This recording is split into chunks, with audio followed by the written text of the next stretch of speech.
My family told me to skip New Year's Eve because you always make everyone uncomfortable. So I stayed alone in my apartment. But right at 12:01 a.m., my brother called, his voice trembling. What did you do? Dad just saw the news, and he can't breathe.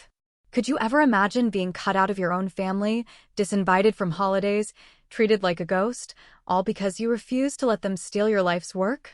I'm Nora Townsend, and that's exactly what happened to me. Just 3 days before New Year's Eve, my mother called, her voice an icy, practiced dismissal, and told me not to come. You'll just make everyone uncomfortable, she said, as if she were canceling a business dinner, not disowning her daughter. What happened next? Well, let's just say a lot changed at the stroke of midnight.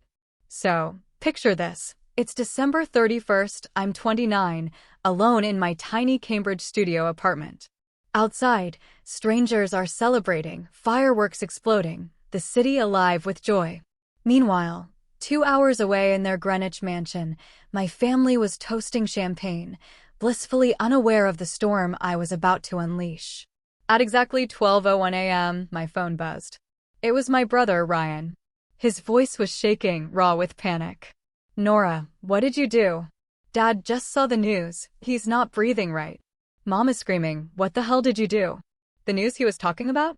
My company, Neural Thread Incorporated, had just gone public with a $2.1 billion valuation, making me one of the youngest female tech billionaires in America. But the money wasn't the real shocker.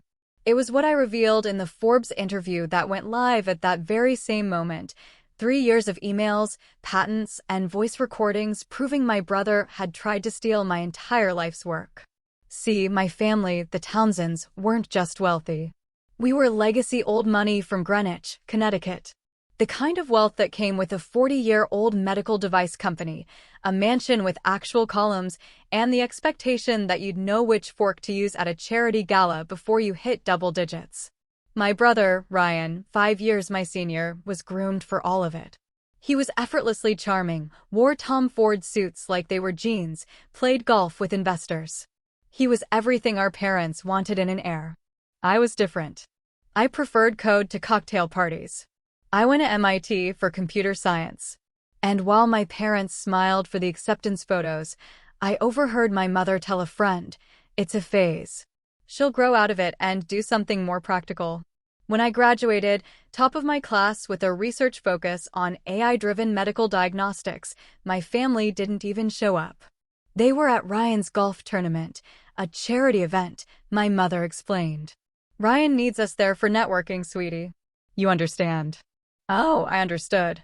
I understood when I moved into a tiny studio in Cambridge with 2 roommates, while Ryan got the penthouse in Back Bay.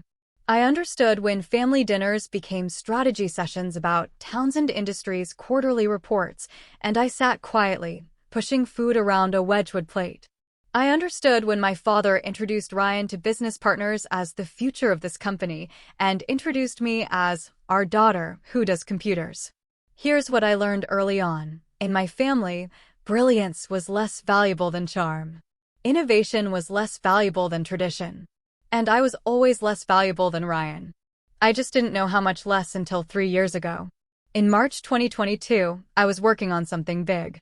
Not just interesting research, big, but revolutionary, big.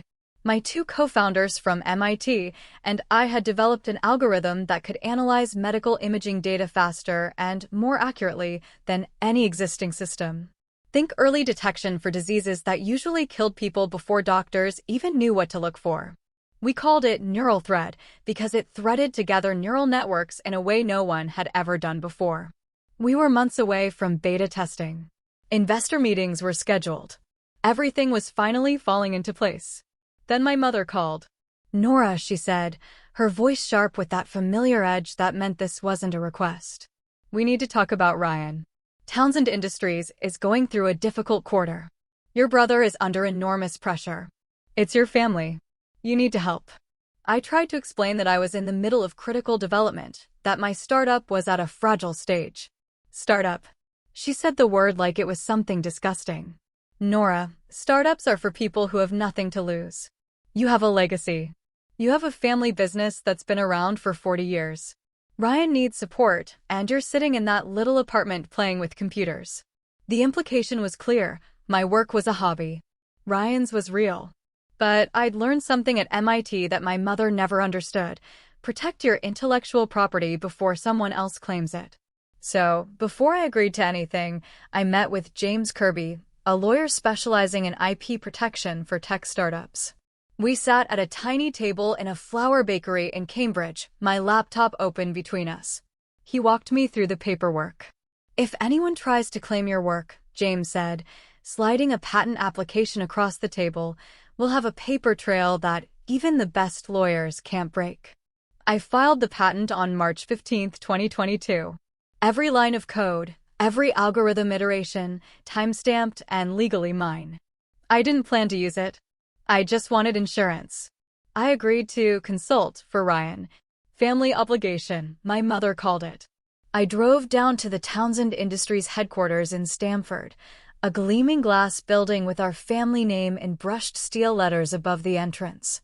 Ryan's office was on the top floor, a corner view, walls covered in framed awards, and a black and white print of our grandfather. Nora. He hugged me, a performance, like we were close. We weren't. Thanks for coming. This means everything. I explained some basic concepts about integrating AI into diagnostic devices, not the core algorithm. I wasn't stupid, but enough to show him the potential. He took notes on a yellow legal pad, nodding enthusiastically. This is exactly what we need, he declared. Investors are going to love this. 2 weeks later, he invited me to a pitch meeting with a venture capital firm from Boston. I sat in the back of the conference room, surrounded by walnut and leather, with floor-to-ceiling windows overlooking the sound. Ryan presented my ideas, my research, my framework. Townsend Industries is pioneering the integration of artificial intelligence into medical device manufacturing, he said, clicking through a slide deck I'd never seen before. We're positioned to revolutionize early diagnostics. One of the investors glanced at me. And you are? Ryan didn't miss a beat. That's my sister, Nora. She's been helping with some of the technical research. Helping? Like I was his assistant. After the meeting, Ryan handed me a document.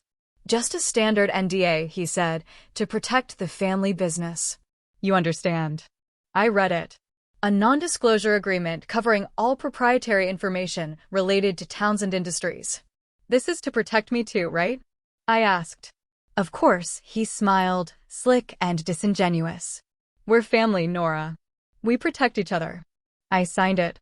Because I still believed family meant something. Thanksgiving 2023. The dining room at my parents' house looked like a magazine spread.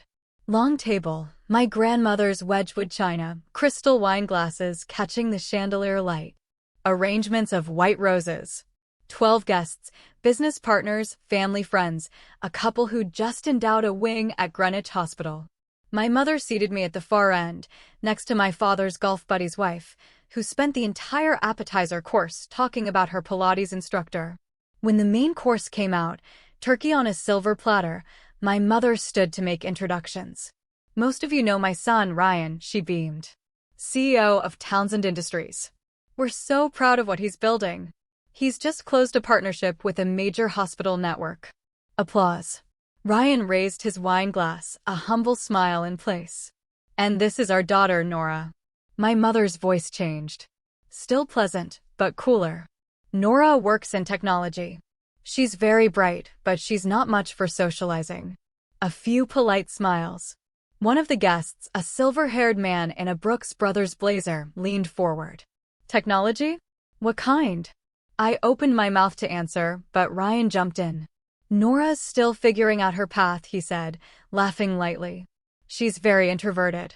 Brilliant with computers, but, he made a vague, dismissive gesture, not great with people. The table laughed. Polite. Dismissive. I felt my face go hot. I stared at my plate, at the perfectly carved turkey. I suddenly couldn't eat. After dinner, my mother pulled me into the kitchen. Nora, I know you don't mean to, but you make people uncomfortable. You barely said a word in there. Could you try to be more warm? I didn't get a chance to, Mom. I'm not criticizing. I'm helping. People like warmth. They like energy. You're so. She sighed, a heavy, theatrical sound. Heavy. I left before dessert. June 2024. Ryan called me into his office. Emergency meeting, he said. I drove down on a Tuesday morning. His assistant, who now recognized me from my frequent visits, waved me through. Ryan was standing at the window, hands in his pockets, staring out at the water. He turned when I came in, his expression tight, unlike his usual charming facade. We need the full algorithm, Nora. I blinked. What? The AI diagnostic tool, the one you've been working on. We need it for Townsend Industries. Investors are pulling back. We need a breakthrough. This could save the company. Ryan, that's not Townsend Industries' work. That's my startup. Your startup. He laughed, but there was no humor, only contempt. Nora, you've been consulting for us. You signed an NDA. Everything you've worked on in relation to our business belongs to the company. That's not how NDAs work. Don't tell me how they work. His voice hardened. I'm trying to save our family's legacy. Don't you care about that? Before I could answer, the door opened. My mother walked in, her heels clicking on the hardwood floor. She must have been waiting. Nora. She sat down in one of Ryan's leather chairs, crossed her legs. Your brother is right. You signed an agreement. You have a legal obligation. The NDA covers Townsend Industries' proprietary information, I said slowly, trying to keep my voice steady. It doesn't cover my personal projects. Personal projects that you developed while consulting for us? Ryan shot back. That's a conflict of interest. My mother's expression was ice. Nora, don't make this a legal issue. Family doesn't sue family. Give Ryan the algorithm, and we can all move forward. I looked between them. My brother, my mother. Both of them staring at me like I was the problem. No, I said. Ryan's face flushed. Careful, Nora. You don't want to make this ugly. I left, but not before I pressed the voice memo button on my phone in my pocket. Massachusetts is a one-party consent state.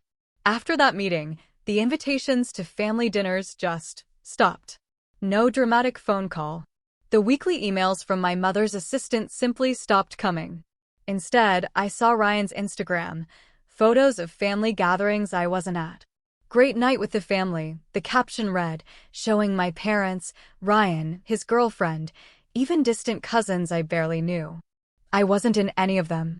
My MIT friends noticed.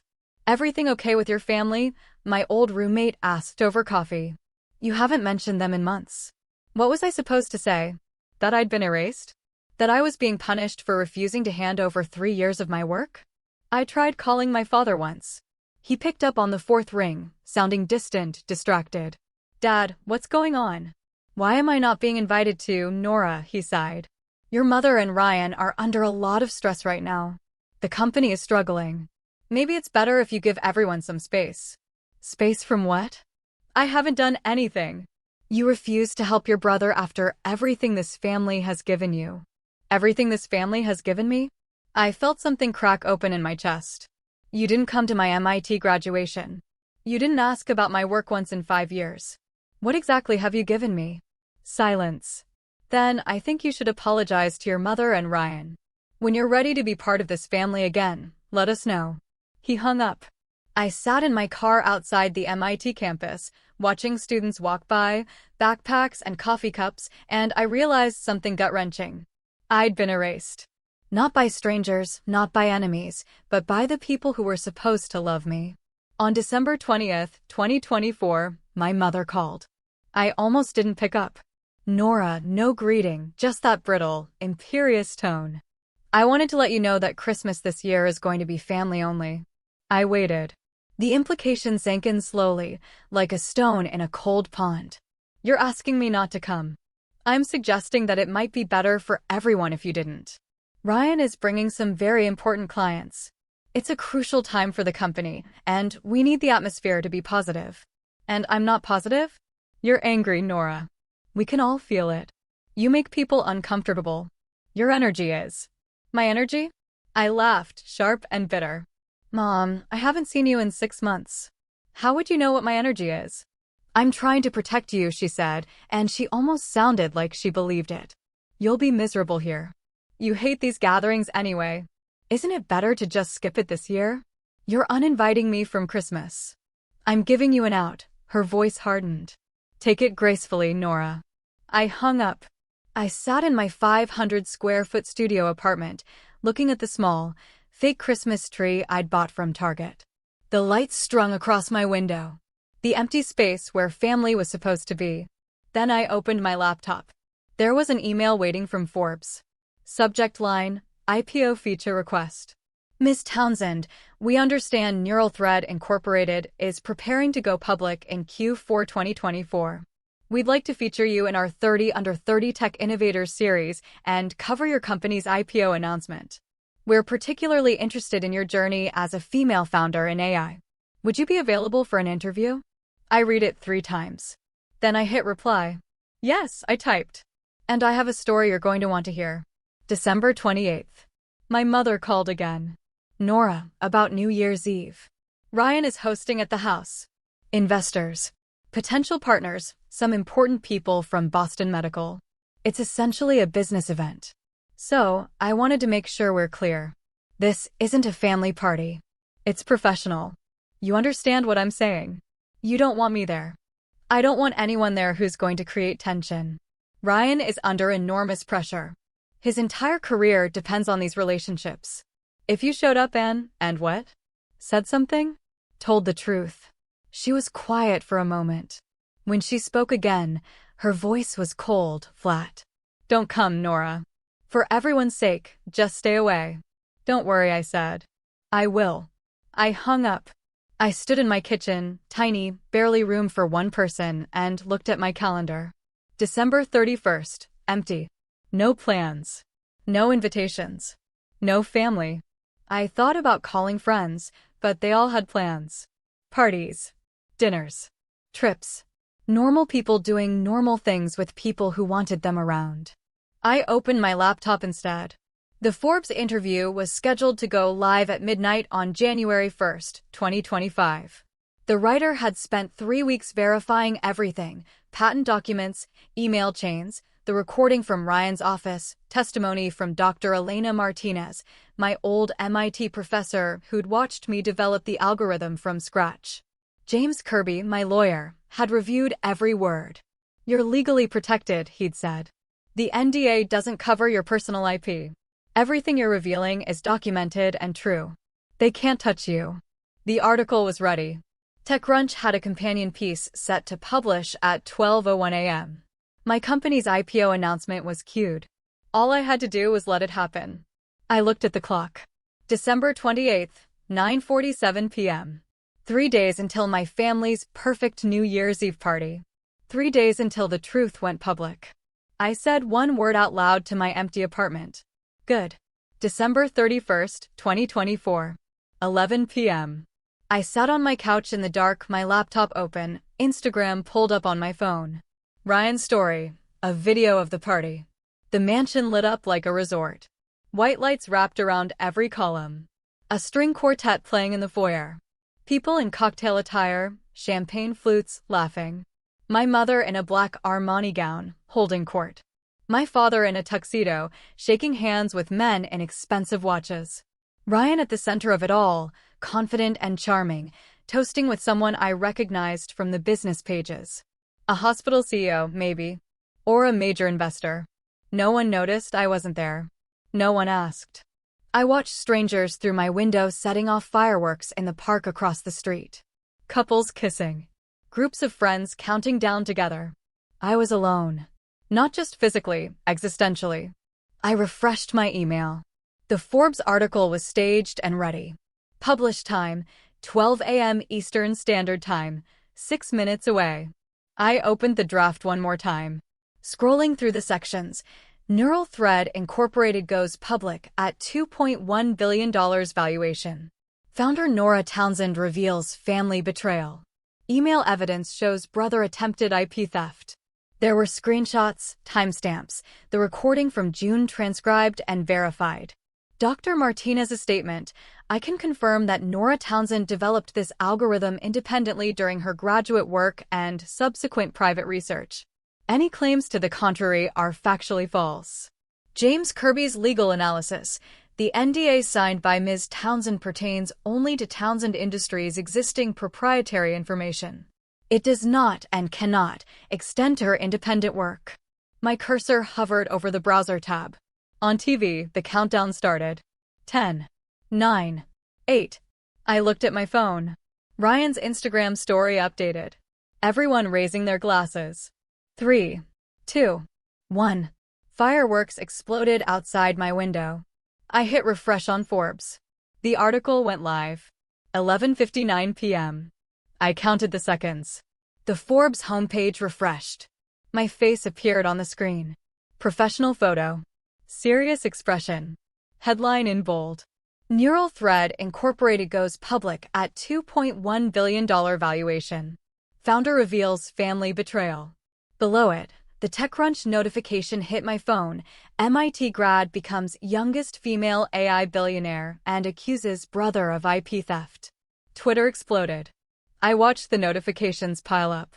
The hashtag neural threads started trending. The TV showed crowds in Times Square, confetti falling, people kissing and crying and celebrating. My phone was silent for exactly 60 seconds. Then it started. Text messages flooding in. Numbers I didn't recognize.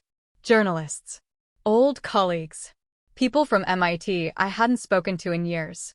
My inbox crashed and recovered. Email after email loading. Forbes writer, it's live. Prepare yourself. James Kirby, you're legally clear. Don't respond to anyone without talking to me first. Dr. Martinez, Nora, I'm so proud of you. Call me if you need anything. I sat in the silence of my apartment, my hands shaking, and I thought about my family, 2 hours away. Thought about the moment someone at that party would check their phone, would see the headline, would interrupt the champagne and the laughter to say. My phone rang. Ryan. 12:01 a.m. I stared at the screen, watching it vibrate against the coffee table. Then I picked up. Hello, Ryan. Nora. His voice was shaking. Behind him, I could hear chaos. Raised voices. Someone crying. The clink of breaking glass. What did you do? Dad just saw the news and he's not breathing right. Mom is screaming, what the hell did you do? I kept my voice level calm. I went public, Ryan. My company. My work. Your company? He was shouting now. You signed an NDA. You can't just. This is defamation. This is Mom? I'm talking to her. His voice moved away from the phone, then came back, closer. You put our private conversations in Forbes? You recorded us. I documented the truth. The truth? He laughed, wild and bitter. You published emails out of context. You made it look like I stole from you when all I did was try to help the family business. Ryan, I closed my eyes. The patent was filed 4 months before your first investor pitch. The timestamps don't lie. Those are coincidences. People work on similar ideas all the time. Not with identical frameworks. Not with the exact terminology I used in my research notes. Behind him, I heard my mother's voice, shrill. Is that her? Give me the phone. You've destroyed us, Ryan said, his voice cracking. Investors are already calling. They're pulling out. The board is. Do you understand what you've done? You've killed this company. You've killed our family. No, Ryan. You did that when you tried to erase me. I never. You called me your assistant. You told investors I was helping with research I created. You demanded I hand over my algorithm and threatened me when I refused. That's not help. That's theft. The NDA. The NDA doesn't cover my personal IP. Ask your lawyers. Or better yet, read the Forbes article. James Kirby explained it pretty clearly. Silence. Then a click. He'd hung up. My phone immediately rang again. My mother. I answered. But before I tell you about that conversation, I need you to understand how I got here. 6 months earlier, July 2024. I was sitting in Tata Bakery near MIT with Dr. Elena Martinez, my former professor and thesis advisor. Elena was in her 50s, sharp-eyed and direct. The kind of professor who didn't waste time on pleasantries. She'd won awards for her work in neural network architecture. When she asked to meet, I came. Your algorithm is exceptional, Nora, she said, stirring her coffee. I've reviewed the papers you sent. This is publishable. Career-defining. Why are you sitting on it? I told her all of it. The family pressure, the NDA, Ryan's demands, the slow erasure from family life. She listened without interrupting. When I finished, she set down her cup. An NDA cannot steal your intellectual property if you never gave it to them, she said. You filed the patent under your name, correct? Yes. March 2022. Before Ryan even asked. Then you're protected. But Nora, you need documentation. Emails, recordings, anything that establishes timeline and ownership. If this escalates, you need evidence that speaks for itself. I have it, I said quietly. I've been keeping records since the beginning. Good. She leaned forward. But here's what I need you to understand. Silence protects abusers. You think you're keeping the peace? You're not. You're letting them write the story. But if you speak up, you'll face consequences. Absolutely, she said, unwavering. Your family will be angry. Some people won't understand. But you'll have your integrity. You'll have your work. And you'll show every young woman in STEM that they don't have to disappear to make other people comfortable. She pulled out her laptop. I'm willing to go on record. If you decide to tell your story, I'll verify every piece of your research. I'll testify to the timeline, the originality, all of it. You do that, Nora. Documentation protects you, but witnesses make it undeniable. I left that meeting with a decision half made and a recorder full of truth. September 2024, Sand Hill Road, Palo Alto. My two co-founders and I sat across from a venture capital firm specializing in healthcare tech. The office had floor-to-ceiling windows overlooking Silicon Valley, modern furniture, a wall of startup logos they'd funded. The partner, mid-40s, Stanford MBA, sharp suit, leaned back in his chair. Neural Threads technology is solid. Your early trials are impressive. We're ready to back your IPO. What's your timeline? I glanced at my co-founders. We'd discussed this. Fourth quarter 2024, I said. Ideally, around New Year's. New Year's? He frowned. That's unconventional. Markets are slow during holidays. Why not wait until February or March when institutional investors are back? I chose my words carefully. There's a personal milestone I'd like the announcement to coincide with. A statement I need to make. A statement. He looked intrigued. Care to elaborate? Family issues, I said. Intellectual property disputes. I want the IPO to go public at a specific moment when the truth needs to be told. My co-founder touched my arm, a warning, a plea for caution. But I continued. I want to include a personal statement in the IPO announcement about the origins of this technology, the challenges I faced protecting it, and why independent verification of ownership matters in the tech industry. The room went quiet. The partner exchanged looks with his colleagues. That's highly unusual. IPO announcements are typically focused on financials and growth projections. I understand. But if we're valuing this company at nearly $2 billion, the public deserves to know the full story, including the attempts to steal it. Steal it? Now he sat forward. You're alleging IP theft? I'm documenting it. I have patents, emails, recordings, expert witnesses, everything verified by legal counsel. If someone challenges my ownership, I can prove definitively that this work is mine. He studied me for a long moment. Get me the documentation, he said finally. If it's as airtight as you say, we'll structure the announcement however you want. We shook hands. I was building a bomb. I just needed the right moment to detonate it. November 2024, Zoom interview with Forbes.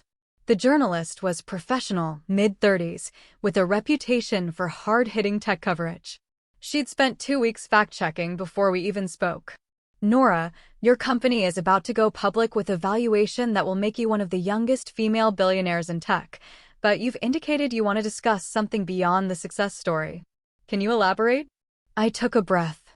3 years ago, my brother, who is CEO of Townsend Industries, a medical device company, attempted to claim my algorithm as his company's intellectual property. I have documentation proving that I developed this technology independently, filed patents in my own name, and was subsequently pressured to hand it over. When I refused, I was effectively erased from my family. Those are serious allegations. She wasn't skeptical. She was careful. What evidence do you have? I shared my screen. Patent filing from March 2022. Emails from Ryan requesting collaboration, then demanding the algorithm, then threatening legal action. The NDA I'd signed and James Kirby's legal analysis showing it didn't cover my personal work. The recording from June 2024. Dr. Martinez's written statement. The journalist was silent, scrolling through documents.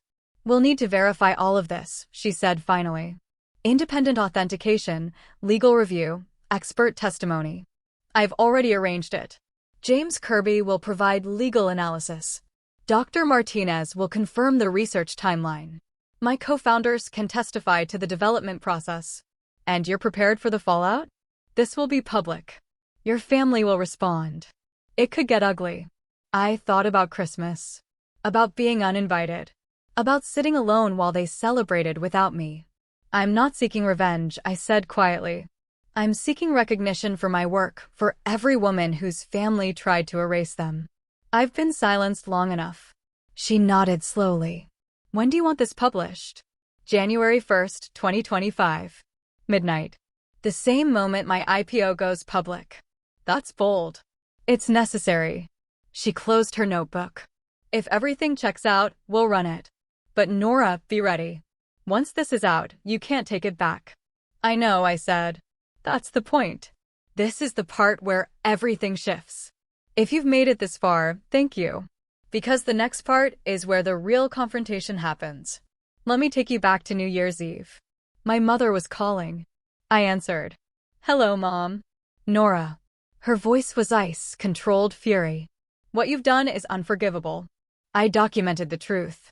You humiliated this family in front of the world. Do you understand what you've done? Ryan's investors are calling. They're pulling funding. The board is demanding emergency meetings. Your father is. He can't even speak right now. That's not my responsibility. Not your responsibility? Her voice cracked, just slightly. You destroyed your brother's reputation. You made us look like monsters. You violated the NDA. No, Mom. I didn't. The NDA covers Townsend Industries' proprietary information. It doesn't cover my personal work. James Kirby made sure of that. We will sue you. We will take everything. You'll lose. I kept my voice steady. Professional. And it'll be public. Every filing, every deposition, every piece of evidence will become part of the court record. Do you really want that? Silence. You've destroyed Ryan's career, she said finally. Investors are walking away. Business partners are cutting ties. All because you decided to air family business to the entire world. No, Mom. Ryan destroyed his career when he tried to steal my work. I just made sure people knew the truth. The truth? She laughed, bitter. The truth is you were always jealous of Ryan. You couldn't stand that he was successful, that he was respected, that people actually liked him. The truth, I interrupted, my own voice rising, is that you've spent my entire life making me feel like I didn't matter, like my work wasn't real, like I was an inconvenience. And when I finally built something that couldn't be ignored, you tried to take it away. You're delusional. I have timestamps, Mom. Patents, emails, recordings. The truth isn't a feeling. It's documentation. Another silence. Then you are no longer part of this family. Something in my chest loosened. Relief. Grief. Freedom. I haven't been part of this family for years, I said quietly. You made sure of that. I hung up. The phone rang again immediately. Unknown number. I almost didn't answer, but something made me pick up. Miss Townsend, this is David Park from TechCrunch. Do you have a moment? A journalist? Of course. I'm aware of the article you published, I said carefully. We've seen a statement from Townsend Industries. They're denying your allegations. They claim you're disgruntled and seeking attention. Would you like to respond? I walked to my window, looked out at the fireworks still bursting over Cambridge. Strangers celebrating while my family imploded 2 hours south. I stand by everything in the Forbes article, I said. I have documentation that any independent party can verify. Patent filings from March 2022. Email chains showing the timeline of events. Expert testimony from Dr. Elena Martinez at MIT. Legal analysis from Intellectual Property Council. If Townsend Industries wants to dispute the facts, they're welcome to try. Your brother claims the similarities between his presentations and your patent are coincidental. How do you respond? My patent was filed 4 months before his first investor pitch. The framework, terminology, and architecture are identical. Coincidence doesn't explain that. Copying does. There's speculation that this revelation will affect Townsend Industries' funding and partnerships. Any comment? I paused, thought about the employees there, people who had nothing to do with Ryan's decisions. My goal wasn't to harm the company. It was to protect my work. But actions have consequences. If investors choose to walk away because of ethical concerns, that's their right. One more question. Do you regret going public? No, I said. I regret that it was necessary. I hung up and opened Twitter. Hashtag neural thread was trending. Number 3 nationally. Comments poured in. This is why women in tech need to document everything. Her brother really thought he could steal her work and get away with it. Townsend Industries is done. No one wants to work with IP thieves. But also, she destroyed her family for money. That's disgusting. Family issues should stay private. This is just vindictive. I closed the app. Let them think what they wanted. The truth was out. That was enough. I didn't sleep. At 6 a.m. on January 1st, 2025, I gave up trying. I made coffee, opened my laptop, and stared at the avalanche. 247 missed calls. 512 emails. Thousands of Twitter notifications. I started reading. From Dr. Martinez, Nora, you were so brave. I'm proud of you. Call me when you're ready. From James Kirby, Townsend Industries lawyers contacted me at 2 a.m. They're threatening to sue for defamation and NDA violation. I've already sent them our legal analysis. They have no case. You're completely protected.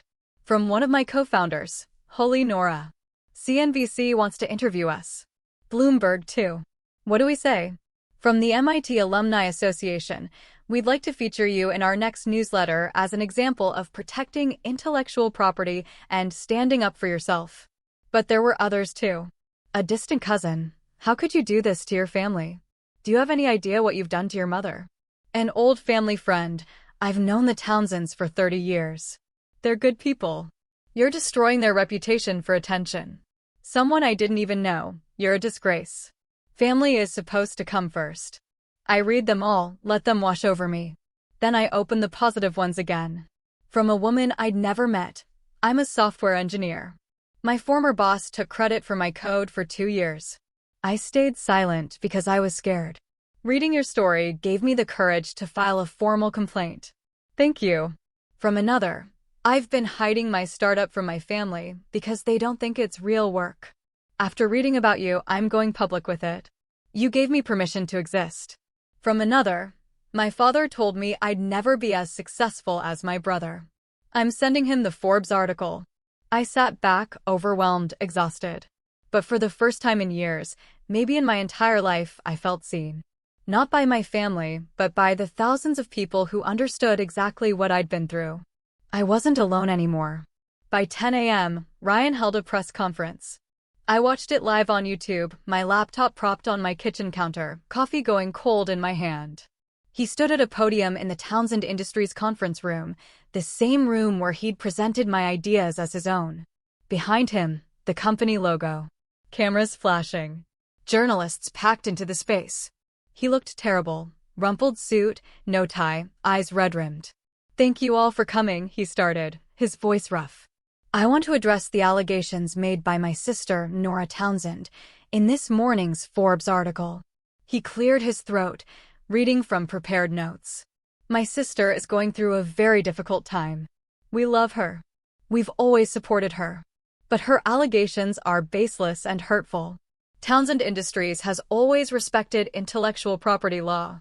We've never stolen anyone's work. A journalist raised her hand. Can you explain the timeline discrepancy? Her patent was filed in March 2022. Your first investor presentation using similar technology was in July 2022. How do you account for that? Ryan shifted, uncomfortable. Many people work on similar ideas simultaneously. The tech industry it's collaborative. Ideas overlap. But the Forbes article includes emails where you specifically asked her for the algorithm. You wrote, "We need the full diagnostic AI framework." How is that an overlap? Those emails are taken out of context. Ryan's face flushed. What context makes "we need your algorithm" mean something other than a request for her proprietary work? Ryan gripped the podium. This press conference is over. He walked out. The cameras kept rolling. Within 2 hours, the clip was viral. Reddit, Twitter, TikTok. CEO melts down when asked about IP theft. Watch this tech bro try to explain away evidence. My phone buzzed. Text from Dr. Martinez. He buried himself. You didn't even have to be there. She was right. I didn't need to destroy him. He did it himself the moment he lied on camera. By 4 p.m., Townsend Industries issued a statement. I read it on my phone, sitting on my couch, still in the same clothes I'd worn last night. The board of directors of Townsend Industries has voted to suspend CEO Ryan Townsend pending an independent investigation into recent allegations regarding intellectual property practices. The board takes these matters seriously and is committed to upholding the highest ethical standards. An outside firm has been retained to conduct a thorough review. The statement was signed by the board chair. Not my father. Not my mother. Someone independent. I sat back, let it sink in. Ryan was suspended. Not fired, not yet, but removed from power. My phone buzzed. An email from someone I didn't know, a board member I'd never met. Miss Townsend, on behalf of the board, I want to express our regret for any harm caused to you by the actions of Townsend Industries leadership. We are committed to a transparent investigation and will act according to its findings. If you are willing, we would appreciate the opportunity to meet with you and your legal counsel to understand the full scope of what occurred. I forwarded it to James Kirby. He called 5 minutes later. This is good, Nora. This means they're taking it seriously. They're protecting the company from liability by distancing themselves from Ryan. What happens now? They investigate. Interview witnesses. Review documents. Assess whether Ryan violated company policy or fiduciary duties. If they determine he acted improperly, which seems likely given the evidence, they'll have grounds to terminate him. And if they don't, then investors will do it for them. I'm seeing reports that major stakeholders are already calling for his removal. The board knows if they don't act, the company's reputation is finished. I hung up and opened Twitter again. A business reporter had posted, sources tell me 2 major investors in Townsend Industries have already pulled their backing. More expected to follow. Ryan Townsend's career may be over. I didn't feel triumphant. I felt empty, like I'd won something I never wanted to fight for in the first place. January 2nd morning, my father called. I stared at his name on my screen for 3 rings before I answered. Nora.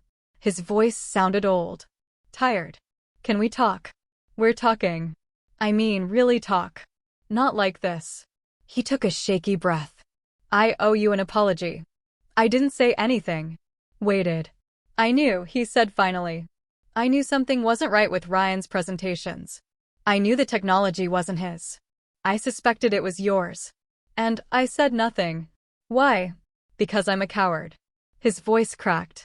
Because your mother was so proud of Ryan. Because the company was struggling. And I thought if we just got through this quarter, if we just closed this funding round, everything would work out. I told myself you'd understand. That you'd be okay. I wasn't okay, Dad. I know. God, Nora, I know. I let you be erased. I let them push you out. I let your mother disinvite you from Christmas and New Year's Eve.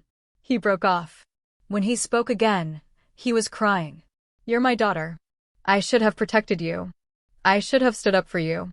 I was weak and I failed you, and I'm so sorry. I closed my eyes, felt tears on my own face. An apology doesn't undo it, I said quietly. It doesn't give me back the years I spent thinking I wasn't good enough, that I was the problem.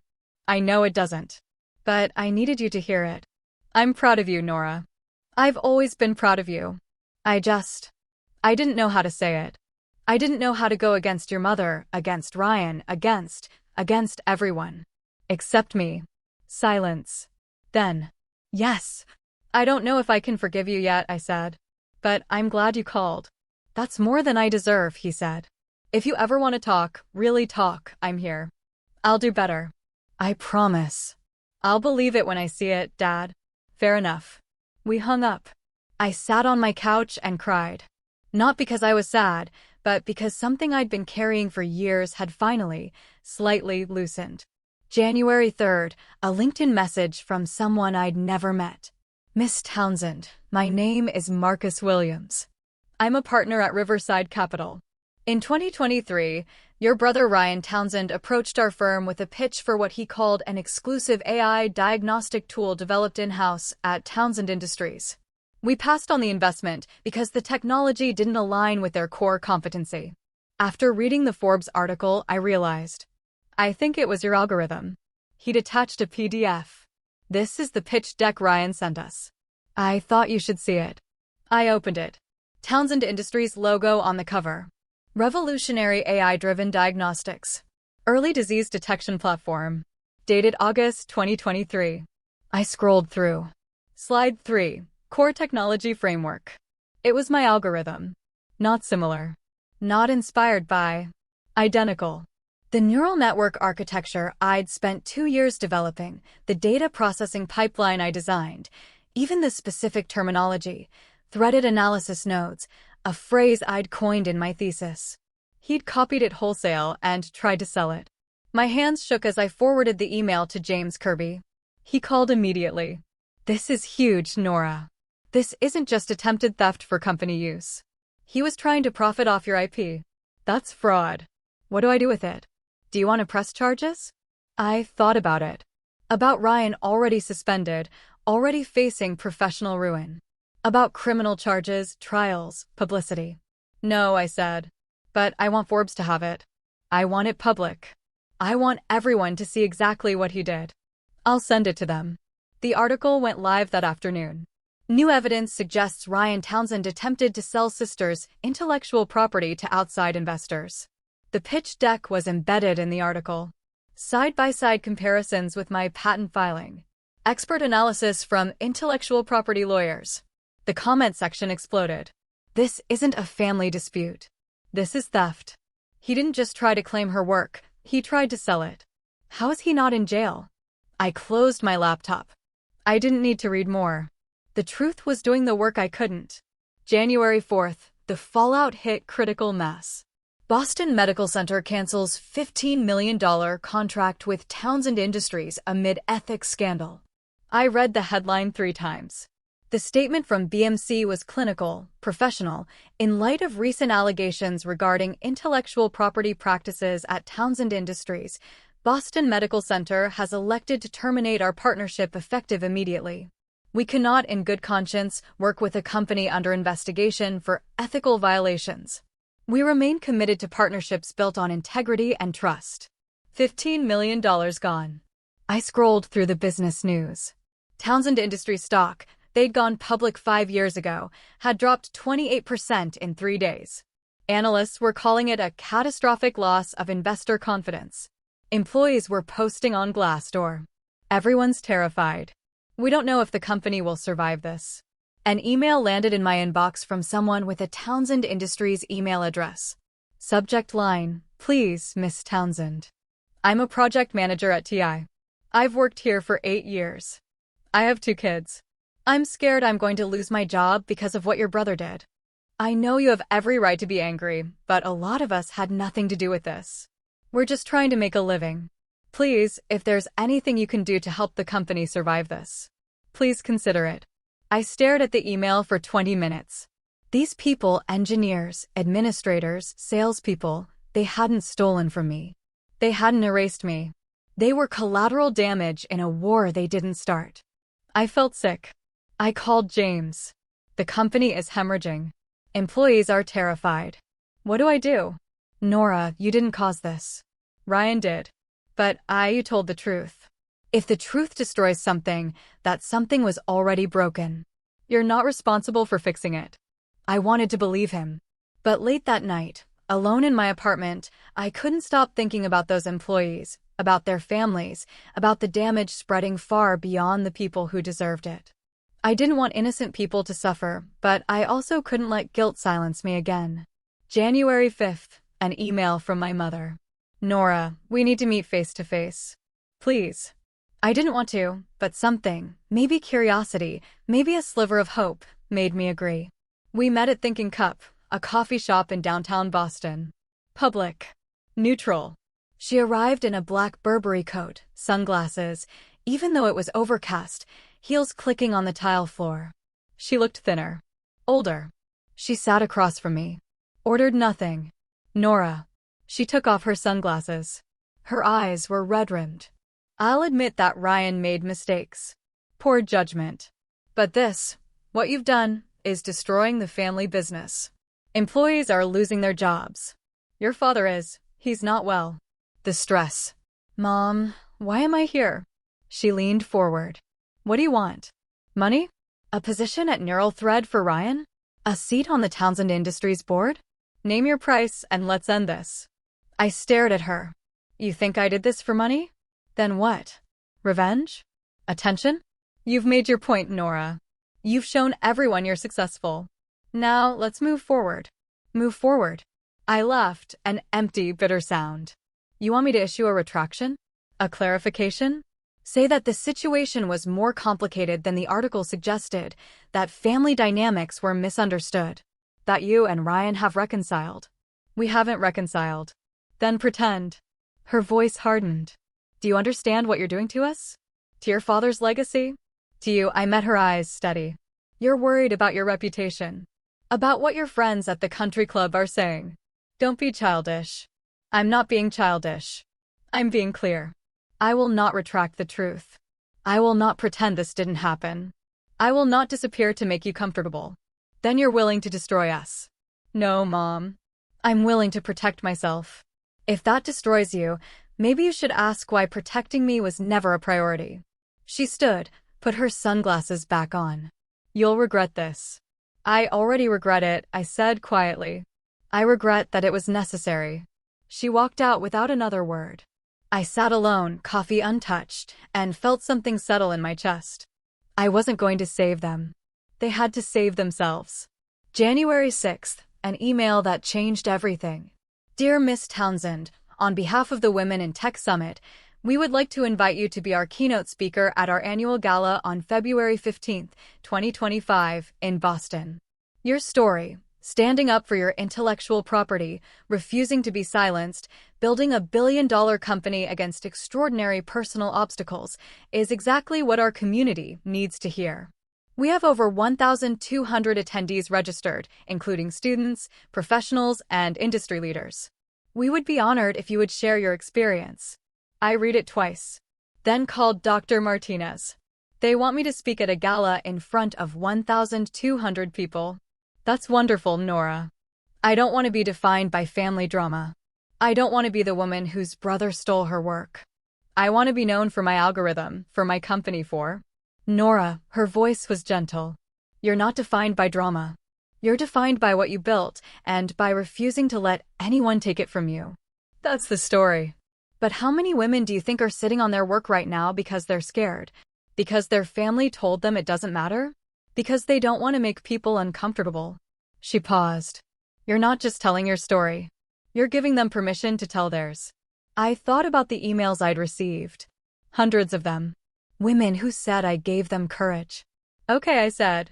I'll do it. I started writing the speech that night. Not about revenge. Not about family dysfunction. About boundaries. About documentation. About the difference between keeping the peace and protecting your integrity. About what it costs to disappear and what it takes to refuse. I wrote until 3 a.m., deleting and rewriting, trying to find words that were honest without being bitter. By the time I finished, I had a draft. Not perfect, but true. And truth, I was learning, was the only thing that mattered. January 10th, a text from Ryan. Nora, can we talk? Not as CEO and founder. As brother and sister. I stared at the message for 2 days. On January 12th, I called him back. Nora, he sounded exhausted. Thank you for. I didn't think you'd call. What do you want, Ryan? I wanted to say. He took a shaky breath. I'm sorry. I didn't realize how much I hurt you. I was so focused on saving the company, on proving I could lead it, that I didn't think about what I was taking from you. You didn't realize, or you didn't care? Long silence. Both, maybe. I don't know. I thought I was helping. Bringing you into the family business. Making your work part of something bigger. It was already part of something bigger. My company. My vision. You tried to erase that. I know. His voice cracked. And I don't know how to fix it. You can't fix it with one conversation, I said. But if you want to start, really start, you can issue a public statement. Acknowledge what you did. Not because lawyers told you to. Not because the board demanded it. But because it's the truth. If I do that, the board will fire me permanently. Then you have a choice to make. Nora, please. You told investors my work was yours. You tried to sell my algorithm to outside firms. You threatened me when I refused to hand it over. Those aren't misunderstandings, Ryan. Those are choices. And if you want any chance at redemption, you need to own them. He was quiet for a long time. Then I need to think. Take your time, I said. I'm not going anywhere. We hung up. I didn't know if he'd do it. Didn't know if he even could. But I'd given him the roadmap. Whether he took it wasn't my responsibility anymore. January 15th, Ryan posted a statement on LinkedIn and Twitter. I saw it at 9 a.m., sitting in a coffee shop in Cambridge, trying to work on Q1 projections for Neural Thread. I owe my sister Nora Townsend a public apology. Over the past 3 years, I attempted to claim credit for work that was entirely hers. I presented her algorithm to investors as if it had been developed by Townsend Industries. I pressured her to hand over her intellectual property. When she refused, I threatened legal action. I was wrong. Nora developed Neural Thread's core technology independently, filed patents in her own name, and built a company from the ground up. While I tried to take it from her, I violated her trust. I damaged her professionally and personally, and I justified it by telling myself I was protecting the family business. That was a lie. I was protecting my ego. I am stepping down from all roles at Townsend Industries to allow for an independent investigation. I hope in time to earn back trust, not through words, but through actions. But first, I needed to say this. Nora, I'm sorry. You deserved better. You deserved support, recognition, and respect. Instead, I gave you betrayal.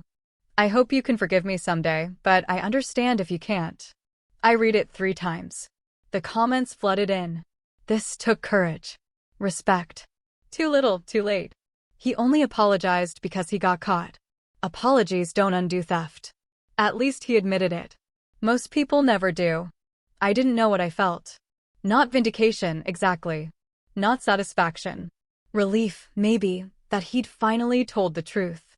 But also emptiness, because an apology couldn't give me back the years I'd spent believing I was the problem. I called Dr. Martinez. He apologized, I said. Publicly. How do you feel? I don't know. It doesn't fix anything. But it's the first time he acknowledged your reality, she said gently. And that matters. Yeah, I said. It does. January 20th, Townsend Industries issued another statement. The board of directors announces that Richard Townsend, company founder, will return as interim CEO while the organization undergoes comprehensive restructuring. Ryan Townsend has resigned from all positions effective immediately.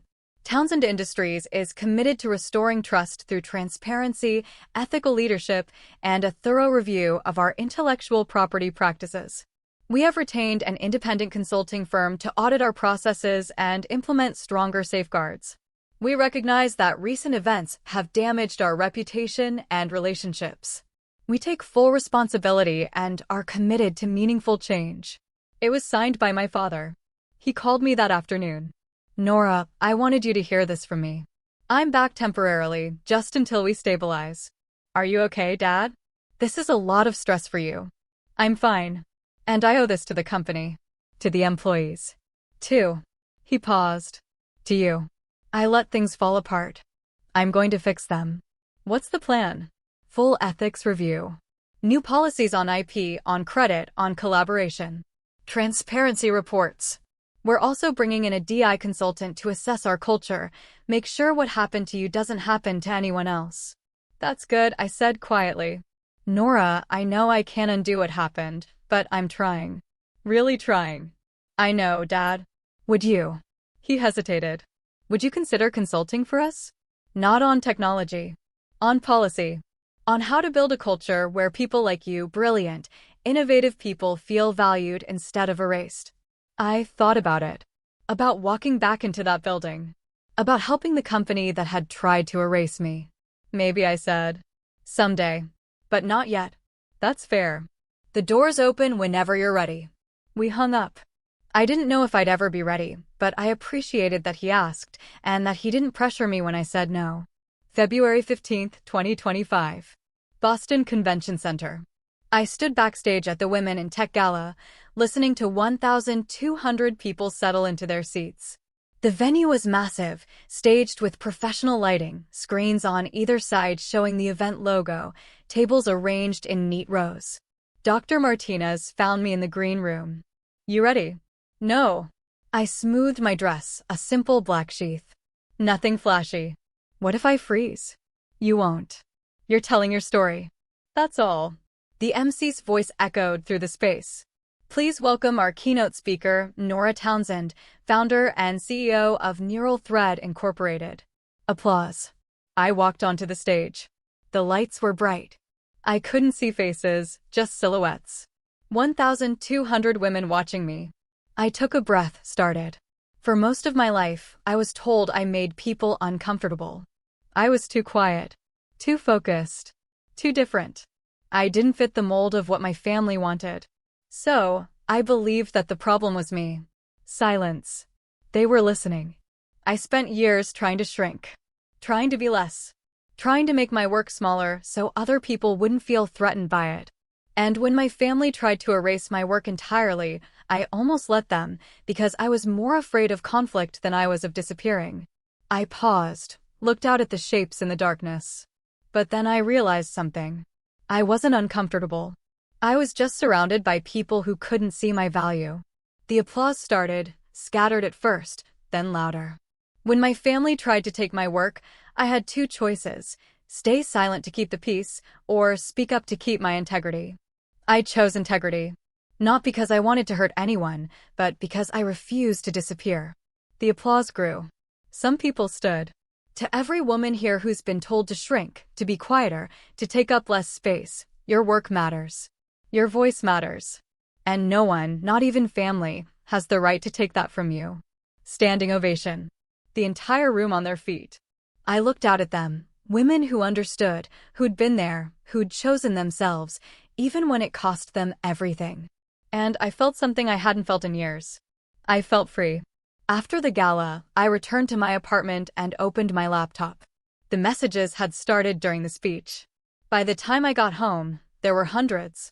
Your story gave me the courage to report my boss for taking credit for my research. I filed a formal complaint today. Thank you. I've been hiding my startup from my family for 2 years because they don't think it's real work. I'm launching publicly next week. You gave me permission. My father told me I'd never be as successful as my brother. I'm sending him the Forbes article and your speech. I'm done shrinking. I left a toxic job because of you. I documented everything just like you said. They tried to claim I breached my NDA. My lawyer proved they were wrong. I'm free now. I'm 19. I just declared my major in computer science.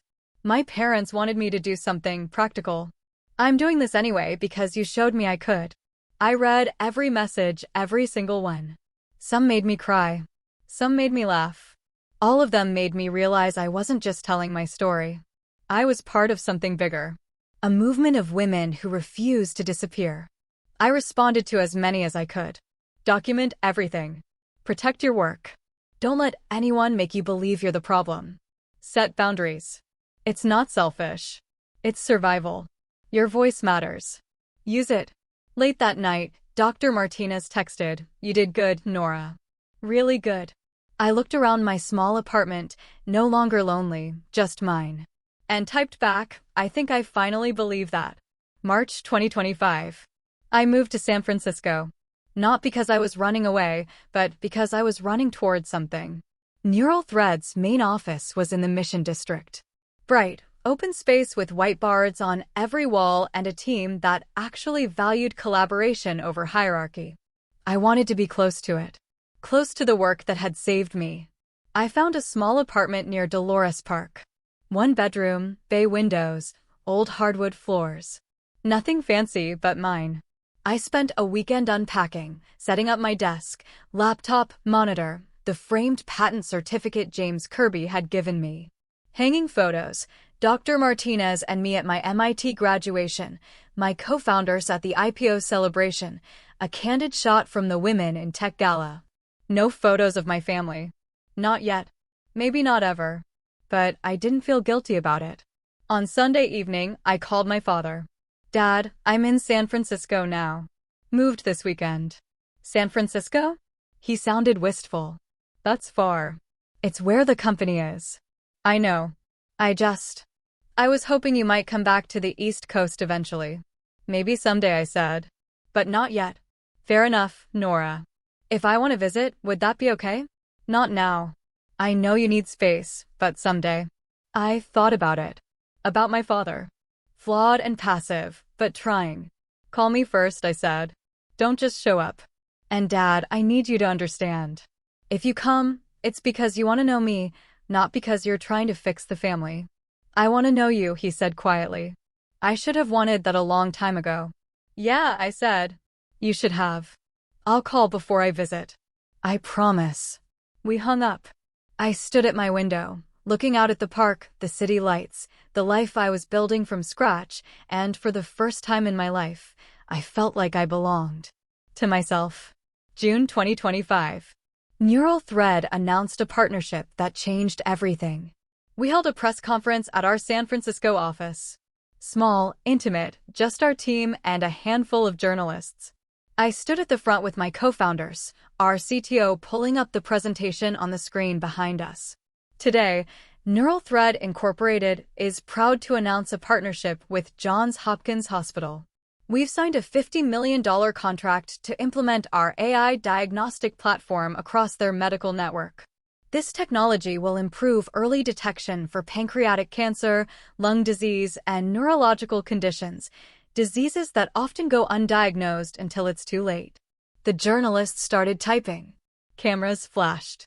One raised her hand. Miss Townsend, this is a major milestone. How does it feel to see your work finally recognized at this scale? I thought about that question. About the 3 years I'd spent protecting this algorithm. About the family that tried to take it. About the night I sat alone in my apartment while they celebrated without me. It feels like justice, I said. Not revenge. Justice. Another journalist. Your company's valuation has nearly doubled since the IPO. You're now worth an estimated $4 billion. Does that vindicate your decision to go public with your family story? I didn't go public for vindication, I said. I went public because staying silent was costing me my integrity. The success, the money, the partnerships, all of it? That's not why I did it. But it does prove something. What's that? That the people who told me my work didn't matter were wrong. That I was right to protect it. That I was right to believe in it, even when no one else did. After the press conference, my co-founders opened champagne in the office. To Nora, one of them said, raising a glass, who refused to disappear. We clinked glasses. I looked around at the team, people who saw my work, who valued my voice, who never once made me feel like I was too much or not enough. I thought, this is what I was fighting for. December 31st, 2025. New Year's Eve. 1 year since the night that changed everything. I was in my San Francisco apartment. But I wasn't alone. My team had come over. 10 of us crowded into my small living room, passing around plates of takeout and arguing about the best sci-fi movies. At 11:30, my phone buzzed. Dr. Martinez. Video calling from Boston. I stepped into my bedroom, answered. Nora. She was smiling, warm apartment behind her. How are you? Good.